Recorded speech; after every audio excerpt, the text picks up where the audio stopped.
Sonu teaching में।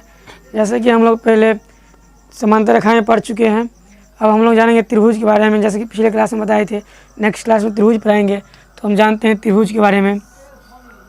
त्रिभुज किसे कहते हैं?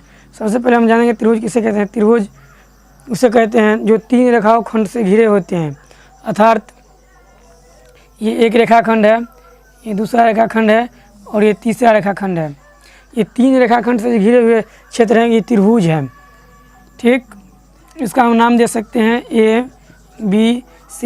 ये अल्फ़ाबेट में हम कोई भी नाम दे सकते हैं, इसमें कोई ज़रूरी नहीं है जब हम ABC दे सकते हैं, हम D, E, F भी दे सकते हैं, MNOP भी दे सकते हैं, कोई दिक्कत नहीं है।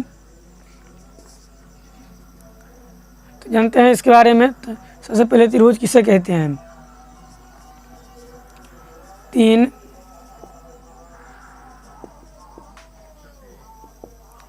रेखाखंडों से घिरे क्षेत्र को त्रिभुज कहते हैं। यह 3 रेखाखंडों से बंद 3 रेखाखंडों द्वारा बने गए बंद आकृति को त्रिभुज कहते हैं। अब हम लोग जानेंगे त्रिभुज के बारे में। इनके 9 अवयव हैं और ये 9 अवयव कैसे हैं वो हम जानते हैं। त्रिभुज में 3 कोण होते हैं।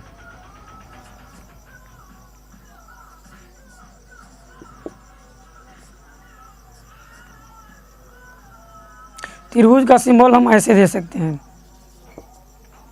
हम जब भी त्रिभुज का सिंबल देना होगा हमको, ये त्रिभुज का सिंबल होता है। त्रिभुज के 3 कोण होते हैं। जैसे कि इस आकृति में हम देख सकते हैं, ये कोण 1, ये 2, ये 3। तो कोण A, कोण B, कोण C। ठीक है, त्रिभुज के 3 भुजाएं। त्रिभुज में 3 भुजाएं होते हैं।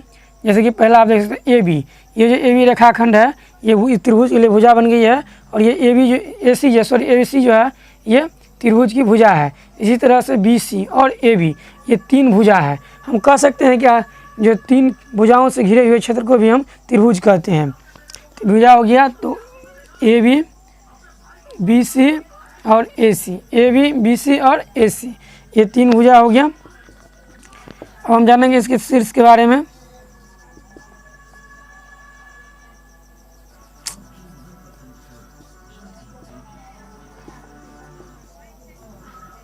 त्रिभुज के 3 शीर्ष होते हैं।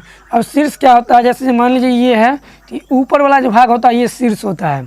जैसे इस त्रिभुज में देखेंगे B पर मिला है पॉइंट, ये जो भाग होगा ये जो होगा ये शीर्ष होगा। तो जैसे हमें 3 शीर्ष होगा तो शीर्ष होगा A, B और C, ये तीनों शीर्ष हो गया। इस तरह से हम लोग जानेंगे त्रिभुज क्या होता है। और हम लोग जानेंगे त्रिभुज के प्रकार।